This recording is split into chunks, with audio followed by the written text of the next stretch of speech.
we talk about negative real rates, we're talking about rates that, appear positive when we look at them on the internet or TV, but when we adjust for inflation are actually going to be costing us money.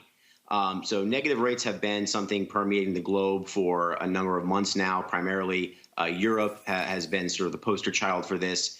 Negative real yields in Europe is has been going on for a number of months or even years now, and we've seen them seep into the U.S. economy. And just to sort of link in your opening story, as long as we continue to see this unwieldy ebb and flow of news on the COVID front, and we have a lack of clarity on exactly what the U.S. economic data looks like in response to this prolonged COVID crisis, expect the U.S. yield curve to behave similar to it does now, which is going to be frustratingly low.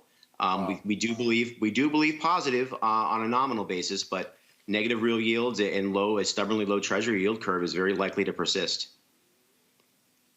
It's amazing. People don't seem to care, though, Scott. I mean, I'm sure they care in a sense that you're supposed to buy a bond, get a little income back, and everybody wins. Now you're actually paying for the privilege of buying a bond, which seems very odd, but nobody seems to be dumping bonds.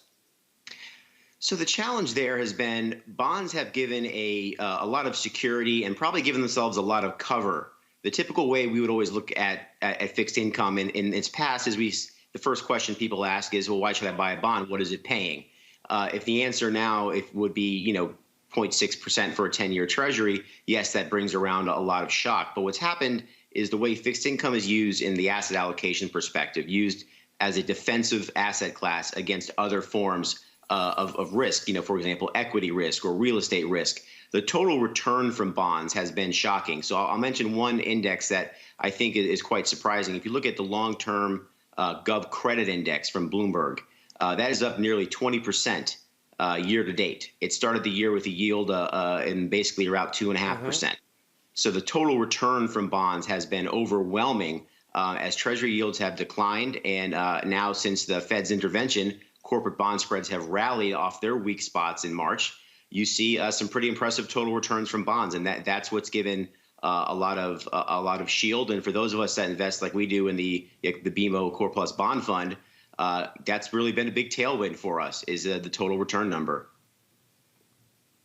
Yeah, in fact, I'll steal something from later on in the show. Not sure if this is a competitor of yours or not, but the AGG, the iShares Aggregate Bond Index, very heavily into mortgages, Ginnie Mae, a lot of Fannie Mae type stuff. This is at an all-time high. It's a bond ETF, so it's not a bond per se, but it mirrors treasuries and mortgages, and it is at an all-time high. I mean, Netflix gets all the love, right, Scott? But there have been buyers, big buyers, in certain parts of the bond market. Are you worried, though, about the mortgage side of the market?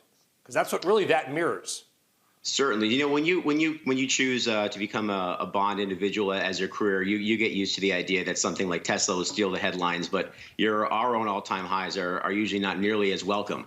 And in this case, you're looking at as you said, a portfolio that allows investors to access broad exposure to the U.S. mortgage market. We have a lot of exposure of it within our Core Plus strategy and others. Our concern in the mortgage market is really more centered on if you stepped outside the U.S. and the government agency-sponsored mortgages and started looking to go either down in structure, looking for things that have a little bit less protection or no protection from something like a government agency, or you started to get too specific in the private label market, making loans into specific loan balances or specialty mortgages.